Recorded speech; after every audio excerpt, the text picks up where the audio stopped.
ময়মনসিংহে মানুষের একটা গাড় বাঁকা আছে। আমি সেই দিন সেই কথাটা বলছিলাম তাকে, আপনি আর যাই করেন প্রয়োজনে পদত্যাগ করেন, কিন্তু ওদের কাছে সারেন্ডার করেন না, ময়মনসিংহের ইজ্জত আপনি ডুবায়েন না। আমি আজকে প্রধান সেনাপতিকে অভিনন্দন জানাই, আপনি সেই ময়মনসিংহের ইজ্জত রাখছেন। আজকে বিজয়ী জাতি, তাদেরকে আমার সালাম। এবং বিজয় লাভে যারা ফিল্ডে খেলে ওয়ার্ল্ড কাপ জিতেছেন, সেই বৈষম্য বিরোধী ছাত্র আন্দোলন এবং তার নেতৃবৃন্দ এবং তার সমন্বয়কারীদেরকে আমার অভিনন্দন, সালাম এবং কৃতজ্ঞতা। আমি কথা বলার আগেই এই আন্দোলনে যারা শহীদ হয়েছেন সেই শহীদদের প্রতি আমি শ্রদ্ধা জ্ঞাপন করতে চাই। একদম 16ই জুলাই ওই যে রংপুরের রুকেয়া বিশ্ববিদ্যালয়ের প্রথম শহীদ, যাকে আমি প্রথম বাংলাদেশে বলেছিলাম সে হবে একবিংশ শতাব্দীর প্রথম দিককার বীরশ্রেষ্ঠ আবু সাইদ, সেই আবু সাইদ এবং নুরুল দিনের উত্তরসূরি যে সাইদ সহ যে শিশু বাচ্চারা শহীদ হয়েছে, যে স্কুল কলেজ বিশ্ববিদ্যালয়ের ছেলেরা শহীদ হয়েছে, যে সাধারণ মানুষ শহীদ হয়েছে, সেই সব শহীদের প্রতি আমার অবনত মস্তকে আমি আমার শ্রদ্ধা জ্ঞাপন করছি। এবং শ্রদ্ধা জ্ঞাপন করে আমি শুধু বলতে চাই, এক সাগর রক্তের বিনিময়ে আজকে বাংলাদেশ আবার নতুন করে, আমি যে কথাটা সব সময় বলি, এই আন্দোলনটা ছিল দ্বিতীয় মুক্তিযুদ্ধ। বাংলাদেশের দ্বিতীয় মুক্তিযুদ্ধের আজকে প্রাথমিক দ্বার উদ্ঘাটন হয়েছে এবং সেই মুক্তিযুদ্ধে আমরা জয়লাভ করেছি। আজকের যে দ্বিতীয় মুক্তিযুদ্ধের যে তারুণ্যের সেনাপতিরা, সংগঠকেরা, তাদেরকে সালাম জানিয়ে বলছি, তাদের নেতৃত্বে আজকে আমরা দ্বিতীয় মুক্তিযুদ্ধের দ্বার উদ্ঘাটন করছি। প্রথম মুক্তিযুদ্ধে আমরা জয়লাভ করেছিলাম, 16ই ডিসেম্বর বিজয় দিবস আমরা পালন করেছিলাম, কিন্তু তারপরে 52 বছরে আমরা মুক্তিযুদ্ধের ফসল ঘরে তুলতে পারি নাই। সেই মুক্তিযুদ্ধ প্রায় বৃথা যেতে বসেছিল, কিন্তু আমাদের নতুন প্রজন্ম নতুন মুক্তিযুদ্ধ শুরু করে আজকে আমাদেরকে পথ দেখিয়েছে কোন পথে যেতে হবে। আমি তাদের সমস্ত প্রোগ্রামের সঙ্গে একমত। এদেশে গণতন্ত্র আসতে হবে, এদেশে মানুষের পেটের ভাত পরনের কাপড় আসতে হবে, এদেশের মানুষের ভোটাধিকার আসতে হবে, এদেশে একটা অসাম্প্রদায়িক সমাজ হতে হবে, সারা পৃথিবীর বুকে মানবতাবাদী জাতি হিসাবে বাঙালি জাতি পরিগণিত হবে। আমি চাই সেই ধরনের একটা দেশ নতুন প্রজন্মের নেতৃত্বে সৃষ্টি হবে, আমরা হব তার সহযোগী। আমি এত তাড়াহুড়া করতে চাই না, আমি ধীরে চলতে চাই। খুব তাড়াহুড়া করে চলতে গেলে এই দেশে আবার বিপদ আসতে পারে, আবার গণবিরোধীরা এই দেশের দ্বিতীয় মুক্তিযুদ্ধকেও গ্রাস করতে পারে। কাজে আমি আজকে বলছি, দ্বিতীয় মুক্তিযুদ্ধের দ্বার উদ্ঘাটন হলো। এখন নতুন করে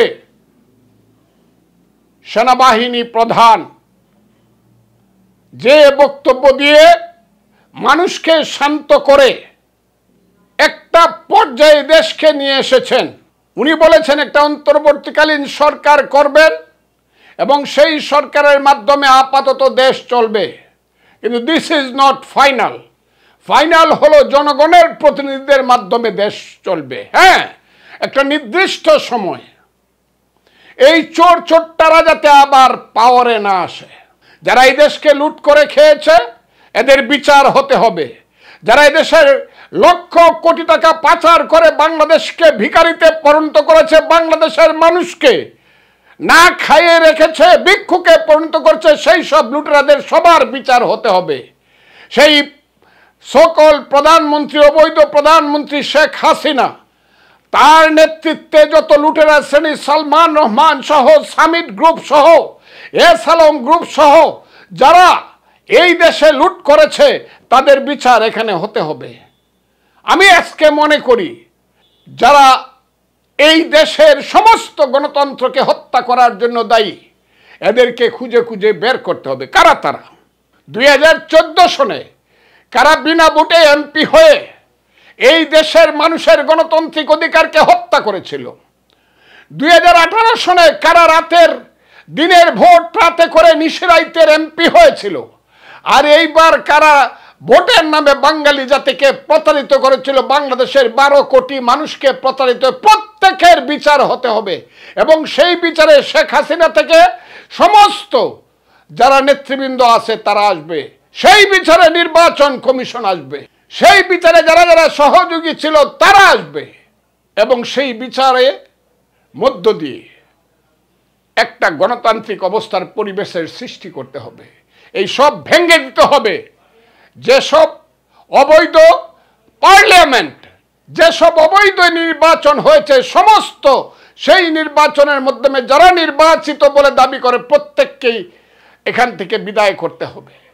আমি আজকে খুব সুস্পষ্টভাবে বলি, একটা কথা বলেছেন, সব হত্যাকাণ্ডের বিচার হবে, সব অপরাধের বিচার হবে। নিশ্চয়ই আমিও চাই তৃতীয় শক্তির মাধ্যমে যে সরকার আসছে, যে সরকারকে তারা বলতেছেন অন্তর্বর্তীকালীন সরকার, তাদের মাধ্যমে বিচারটা শুরু হোক এবং শেষ হোক। তাদের মাধ্যমে বিচারটা শুরু হতে হবে এবং শেষ হতে হবে। তারাই আমার ধারণা অনুযায়ী সবচেয়ে নিরপেক্ষ ব্যক্তিদের মাধ্যমে একটা তত্ত্বাবধায়ক সরকার হবে, এবং সেই বিচারটা শুরু করতে হবে এবং শেষ করতে হবে আইনের মাধ্যমে। কারো উপরে রাগ বিরাগের বশবর্তী হয়ে নয়, সঠিক আইন প্রয়োগ করে ওই সব অপরাধীদের বিচার করতে হবে। আজকে আমি এই দাবি করছি। আমি একবার বলেছি, আমি মুক্তিযোদ্ধা কমান্ডার ছিলাম 23 বছর বয়সে। আমি যদি একটা জেলার মুক্তিযুদ্ধকে যদি আমি পরিচালনা করতে পারি কমান্ডার হিসাবে, তাহলে 27 বছর বয়সের ওই যে 6 জন এবং এখন 158 জন আমি দেখছি, সবাইকে সেলিউট দিতে পারে। প্রত্যেকেই একটা জেলা পরিচালনা করতে পারবে, একটা জেলা পরিচালনা করার মতো যোগ্যতা রাখে, তাদেরকে আমি আবার সেলিউট জানাই। এবং আরেকটা কথা বলি, তারা যে বাঙালি জাতিকে জালিমের হাত থেকে, ফেরাউনের হাত থেকে, নমরুদের হাত থেকে, ফ্যাসিস্টের হাত থেকে মুক্ত করছে। আজকেও কালকেও রাত্রে একজন বলতেছিল, ফজলু ভাই, সে একজন মুক্তিযোদ্ধা কমান্ডার ছিল এবং একজন বীর প্রতীক, সে আমাকে বলতেছিল, ফজলু ভাই, আমিও বিশ্বাস করি শেখ হাসিনা চলে যাবে, তবে বছর 3 আরও থাকবে। তারপরে আমি বলছি, আপনার সঙ্গে জীবনে আমি আর কোনোদিন কথা বলবো না। আমার ধারণা, আল্লাহ যদি সত্য হয়, এই কথাটা আমি কবে বলছি, ওয়াতাইজু মান তাশাউ ওয়া তাযিল্লু মান তাশাউ বিয়াদিকাল খায়র ইন্নাকা আলা কুল্লি শাইইন, আমি কতবার বলছি কথা।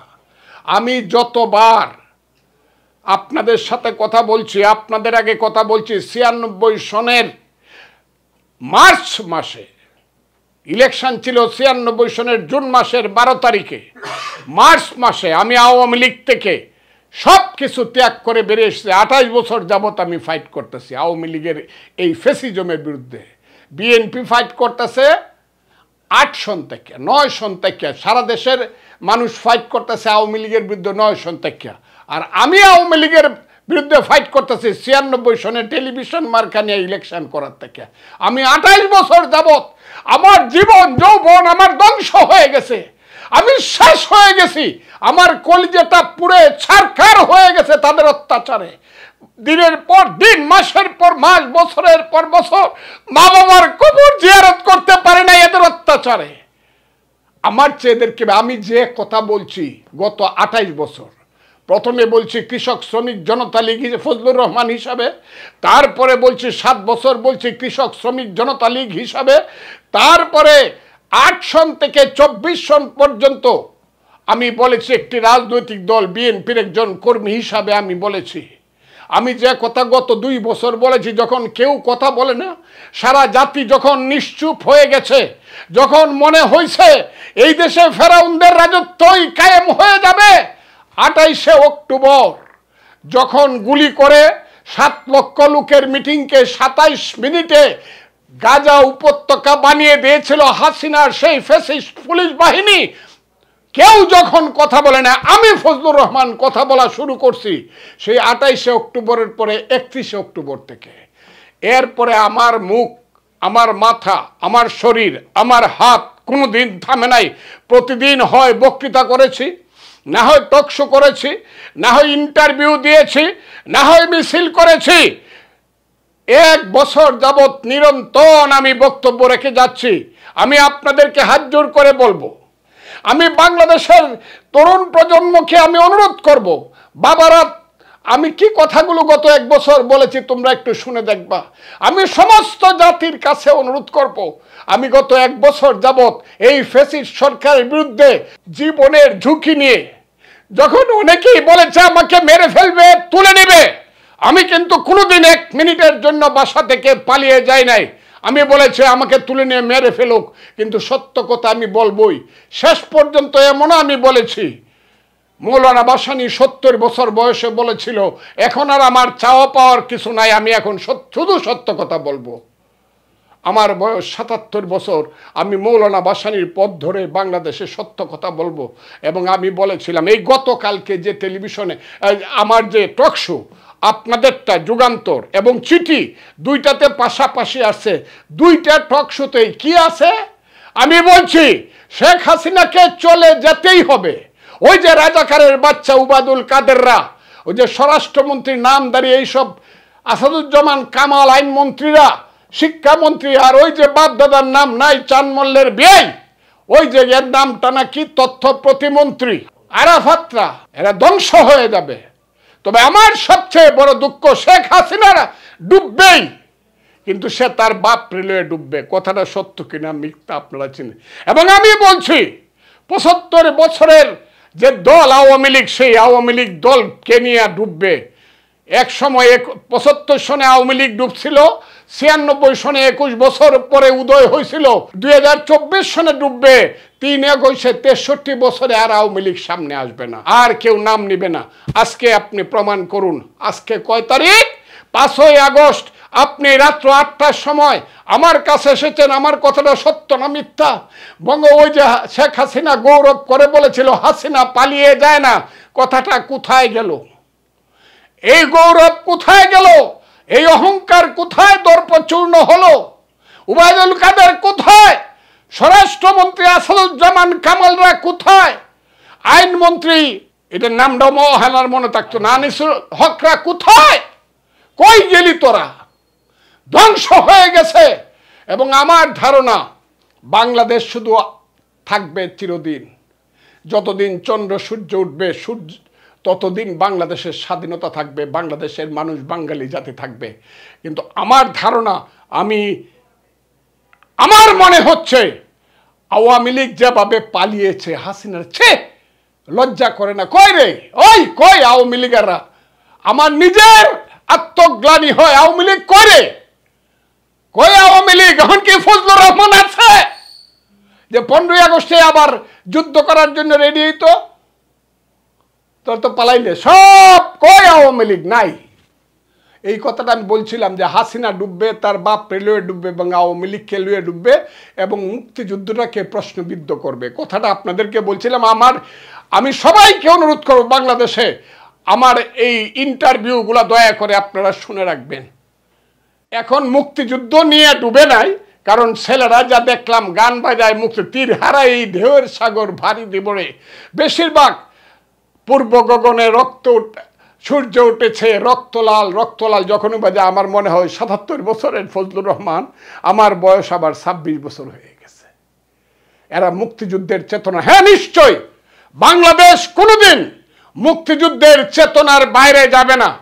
এবং এই কথাটা আমি আজকের সেনাপতি, প্রধান সেনাপতি আপনাকে বলি, ওই আমি প্রত্যেক দিন 3 বার 3টে জায়গাতে বলেছি, আপনার নাম হলো ওয়াকারুজ্জামান, আপনার দাদা খান বাহাদুর ফজলুর রহমান, আমার নামও ফজলুর রহমান। এই কথাটা বলেছি, আজকেও বলি আমি। আপনার বাড়ি শেরপুর, যে শেরপুরে জন্মগ্রহণ করেছে ব্রিটিশ বিরোধী আন্দোলনের প্রথম শহীদ, তার নাম ফকির মজনু শাহ। আপনি সেই মজনু শাহ শেরপুরের মানুষ, আমি বৃহত্তর ময়মনসিংহের মানুষ, আপনিও বৃহত্তর ময়মনসিংহের মানুষ। এই কথাগুলো আগে বলছি বলে আজকেও বলছি। ওই বৃহত্তর ময়মনসিংহে জন্মগ্রহণ করেছে মসনদী আলা ইশাকা, মহাবীর উসমান কা, মহাবীর বুকাইনগরের যিনি রাজধানী স্থাপন করে যুদ্ধ করছে বছরের পর বছর বিদেশিদের বিরুদ্ধে। আমার সেই বোন যার নাম শুনলে মাথা নত হয়ে আসে, কেল্লা তাজপুর গৌরীপুরের বীরঙ্গনা সকিনার দেশের মানুষ আপনি। ময়মনসিংহে মানুষের একটা গার বাঁকা আছে।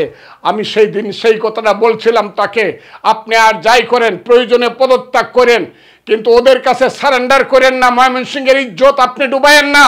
আমি আজকে প্রধান সেনাপতিকে অভিনন্দন জানাই, আপনি সেই ময়মনসিংহের ইজ্জত রাখছেন, বাংলাদেশের আপনি সেনাবাহিনীর ইজ্জত রাখছেন, বাংলাদেশের আপনি ইজ্জত রাখছেন।